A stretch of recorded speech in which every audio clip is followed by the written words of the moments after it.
ચલો ગાઈસ, આજે મેં બનાવવાની છું મારી છોકરાનો મનપસંદ નાસ્તો. તો અહીંયા આગળ મેં એક કુકર લઈ લીધું છે. કુકરમાં પાસ્તા બાફા મૂકી દીધા છે. એને મેં બાફી લીધા છે. અને એક બાજુ મેં ડુંગળી, ટામેટું, કેપ્સિકમ મારી પાસે છે તો એ મેં સમારીને મૂકી દીધું છે. તો અહીંયા આગળ મેં મારા પાસ્તા બફાઈ ગયા છે. હવે મેં એને ધોઈ કાઢું પાણી ઠંડુ લઈને મસ્ત.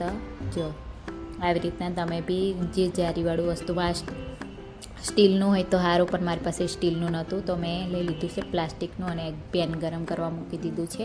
એની અંદર આપણે તેલ નાખીશું જરૂરત પ્રમાણે. 1-1.5 ચમચી જેટલું મેં નાખ્યું છે. તમે તમારે હિસાબથી તમે નાખી શકો છો બનાવો તારે. મેં અહીંયા આગળ તેલ ગરમ થાય છે. પછી તેલ ગરમ થાય પછી આપણે નાખીશું જીરું, થોડું મેં લસણ ઝીણા ઝીણા કટ ટુકડામાં કરી લીધા છે. એને અંદર નાખી દઉં. થોડા ફ્રાય થાય ત્યાં સુધી પછી આપણે નાખીશું ડુંગળી, ટામેટું. ડુંગળીને થોડી વાર નાખીને હલાવી દઈએ. પછી આપણે નાખીશું ટામેટું. પછી નાખીશું આપણે કેપ્સિકમ આપણે લાસ્ટમાં નાખવાનું છે. મતલબ થોડું આ સતળાઈ જાય પછી નાખીશું, એટલે એનો ફ્લેવર મતલબ થોડું અચકચરું રહે ને તો એનો ટેસ્ટ બહુ મસ્ત લાગે છે. તો મેં એવી રીતના બનાવું છે. અહીંયા મેં મીઠું નાખી દીધું છે જરૂરિયાત પ્રમાણે, એટલે જે કંઈ થોડું ઘણું ચડવું હોય એ ચડી જાય એની રીતે.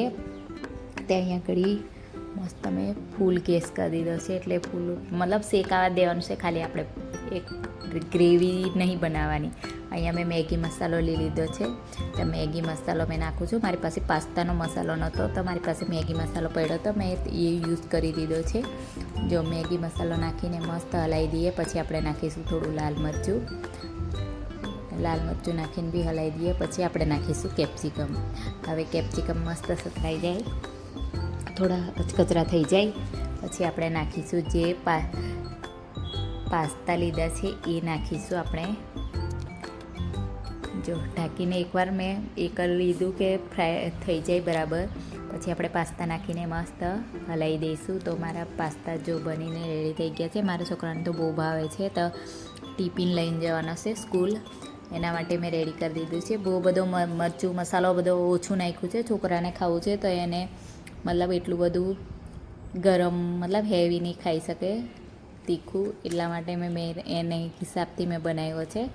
તમે તમારા હિસાબથી બનાવી દીજો બનાવે તો આવી રીતના મારી રેસીપી છે. સવારમાં ઉઠીને મારે કામ કરવાનું થઈ જાય છે. સવારમાં ઉઠો 5 વાગે ઉઠો, છોકરાને 7 વાગે જવાનું એટલે 5 વાગ્યાનું ઉઠવું પડે છે જલ્દી. અને અહીંયા મારું ટિફિન બનીને રેડી થઈ ગયું છે. મેં ટિફિન ભરી દીધું છે છોકરા માટે. હવે મેં એક બાજુ ફ્રૂટ ભરી આપું થોડું અને સોસ નાખી દઉં. એટલે સોસ મારો વિડીયો સારો લાગ્યો એટલે